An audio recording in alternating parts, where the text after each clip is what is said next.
This segment is called Feelers Think and Thinkers Feel. In this segment, we're going to learn a little bit more about the differences and in some cases similarities between thinkers and feelers, particularly in the context of management, leadership, and motivation. Some of you may be thinking, doesn't everyone really have all traits? Don't thinkers also feel and feelers also think? The answer to that question, which is an excellent one, you're very smart for asking it, is yes. Thinkers do think, thinkers do feel, and feelers feel and feelers think.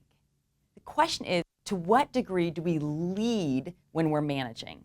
So it's not indicating that some people think and some people feel and that's it. It's that when we lead others, what's our go-to style? And so we're going to look at some of the differences that fundamentally distinguish primary thinkers and primary feelers when they're leading.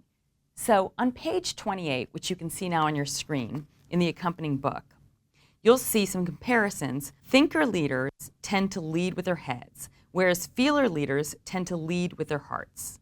Now, please keep in mind as we're looking at these differences that it really does depend on the strength of your preference. So if you're following along and you have a strong preference for one or the other, you'll probably be thinking, wow, this really describes me very well.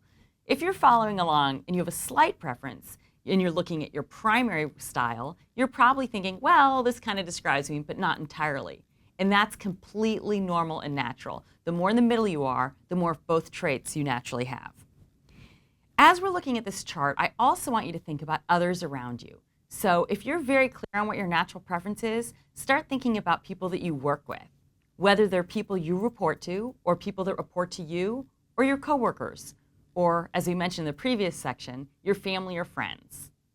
And try to figure out, and we'll give you some more tools for this in the next section, whether or not people around you tend to lead with their heads or lead with their hearts. So thinkers tend to value and pursue logic, whereas feelers value and pursue harmony. Whereas thinkers crave fairness, feelers are motivated more by praise. Thinkers just naturally notice ideas more than feelings, and feelers are definitely more tuned into feelings than ideas. Thinkers tend to be firm and tough and pride themselves on that, whereas feelers tend to be caring and empathetic, and that's very important to them. When given data, thinkers tend to analyze the data, whereas feelers more naturally will interpret the data. Thinkers fall into the danger of potentially hurting other people's feelings without meaning to and without even realizing they ever did. Whereas feelers may over-personalize events and have their feelings hurt by something that, according to the other person involved, may not have even actually